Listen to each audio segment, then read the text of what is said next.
और बात करते हैं आज की बड़ी खबर की। पीएम मोदी आज नए संसद भवन की इमारत का शिलान्यास करने वाले हैं। ये करीब 21 महीने में बनकर तैयार हो जाएगी। इस संसद भवन में 1100 से अधिक सांसदों के बैठने के लिए सीटें होंगी। कैसा होगा नया संसद भवन, क्यों इसे सबसे हाईटेक पार्लियामेंट हाउस कहा जा रहा है, आइए आपको दिखाते हैं। हिंदुस्तान के नए संसद भवन की नींव पड़ने वाली है। ब्रिटिश काल में बनी पुरानी संसद भवन इतिहास के पन्नों में दर्ज हो जाएगी।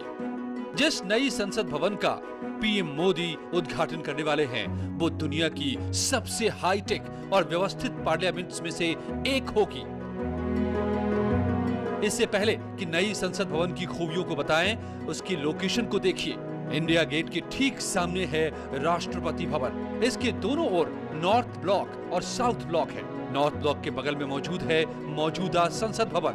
जो नई इमारत बनेगी वो इस तरह से बनाई जाएगी कि नई संसद भवन और पुरानी संसद अंडरग्राउंड रूप से कनेक्टेड रहें। एक बार जब नया पार्लियामेंट हाउस बनकर तैयार हो जाएगा तो पुराने भवन को म्यूजियम बना दिया जाएगा। जो नया संसद भवन बनेगा उसमें हर तरह की अत्याधुनिक सुविधाएं होंगी। इस संसद भवन में 1100 से ज्यादा सीटें होंगी। इसमें 888 सीटें लोकसभा के लिए और बाकी सीटें राज्यसभा के लिए होंगी। इस बिल्डिंग में जो कॉमन हॉल होगा इतना भव्य होगा कि उसमें भी सभी तरह की सुविधाएं होंगी। नया संसद भवन 64,500 वर्ग मीटर में बन रहा है। ये इमारत 4 मंजिला होगी और 21 महीने में बनकर तैयार होगी। टाटा प्रोजेक्ट्स लिमिटेड को नए संसद भवन के निर्माण का ठेका दिया गया है। नए भवन में सांसदों के लिए अलग अलग ऑफिस होंगे, साथ ही लाउंज, लाइब्रेरी, समिति कक्ष और भोजन कक्ष भी होंगे। सांसदों के लिए डिजिटल सुविधाएं उपलब्ध होंगी, जो संसद को पेपरलेस बनाने की दिशा में अग्रणी कदम साबित होंगी। नए संसद भवन में जाने के 6 रास्ते होंगे। एक एंट्रेंस पीएम और प्रेसिडेंट के लिए होगा, एक लोकसभा के स्पीकर, एक राज्यसभा के चेयरपर्सन, सांसदों के प्रवेश के लिए एक अलग एंट्रेंस और 2 पब्लिक एंट्रेंस भी होगा। इसमें कुल 120 ऑफिस होंगे, जिनमें committee room, ministry of parliamentary affairs के office, Lok Sabha secretariat, Rajya Sabha secretariat, PM के लिए अलग से ऑफिस होगा। नई संसद भवन के बनने के बाद ऐसी प्लानिंग है कि सभी संसदीय कार्य पेपरलेस कर दिए जाएं। और अब बात करते हैं किसान आंदोलन की, जिसको लेकर कल देर शाम केंद्रीय गृह मंत्री अमित शाह के घर पर एक बैठक हुई। इसमें केंद्रीय मंत्री नरेंद्र सिंह तोमर और पीयूष गोयल भी मौजूद थे।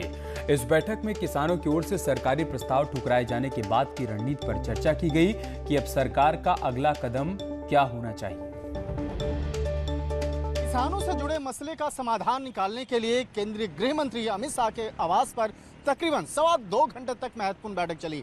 और इस महत्वपूर्ण बैठक में केंद्रीय कृषि मंत्री नरेंद्र सिंह तोमर और केंद्रीय मंत्री पीयूष गोयल थे। और उसके बाद वहां बैठ करके इस मामले पर रणनीति बनाई गई कि आगे किस तरह से किसानों से इस मामले पर चर्चा करना है या किस तरह से इस मामले का हल निकालना है। जिस तरह से केंद्र सरकार के द्वारा किसानों से जुड़े मसले पर एक प्रपोजल बनाया गया, उस प्रपोजल पर लिखित तौर पर कई मसलों का एक जवाब दिया गया। और ये भी यहाँ तक बताया गया कि एमएसपी का जो मसला है उसको हटाया नहीं जाएगा और इस मामले पर लिखित तौर पर देने के लिए भी केंद्र सरकार तैयार हुए। उसके बावजूद किसान केंद्र सरकार के प्रपोजल को जिस तरह से ठुकराए हैं, जिस तरह से बाकायदा उसको खारिज किया गया है, तो कहीं न कहीं इस मामले पर अब केंद्र सरकार आगे की रणनीति बना रही है कि किस तरह से किसानों से जुड़े इस मसले का बीच का रास्ता निकाला जाए और इस मामले का जल्द से जल्द समाधान किया जाए।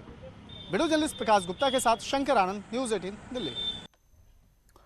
उधर केंद्रीय राज्य मंत्री राव साहब दानवे पाटिल ने किसान आंदोलन को लेकर कहा है कि ये किसानों का आंदोलन नहीं है, बल्कि इसके पीछे पाकिस्तान और चीन का हाथ है। उन्होंने कहा कि देश में मुसलमानों के समर्थन से कई साजिशें चल रही हैं। ये लव जिहादी हैं और सीएए के विरोध में इनकी ये साजिश है और ये किसानों में भ्रम फैला रहे हैं। बाकीच्या लोकांना ते मान्य नाही। हे आंदोलन चालतं शेतकऱ्याचं आंदोलन नाही, त्याच्या पाठीमागे चायनाचा आणि पाकिस्तानचा हात आहे। या देशामध्ये पहिल्यांदा मुस्लिम समाजाला उठवलं, काय सांगितलं, एनआरसी आली, सीए आली, 6 महिन्यात सगळ्या मुसलमानांना राज्याच्या बाहेर जावं लागेल। रात्रीतला एखादा मुसलमान बाहेर गेला तो त्यांना मग ते सक्सेस होत नाही। आता ते शांत झालं, आता शेतकऱ्याला सांगून राहिलं की सरकार तुम्हाला कोट्यात घालून राहिलं। हे बाहेरच्या सीएम योगी के गोरखपुर दौरे का आज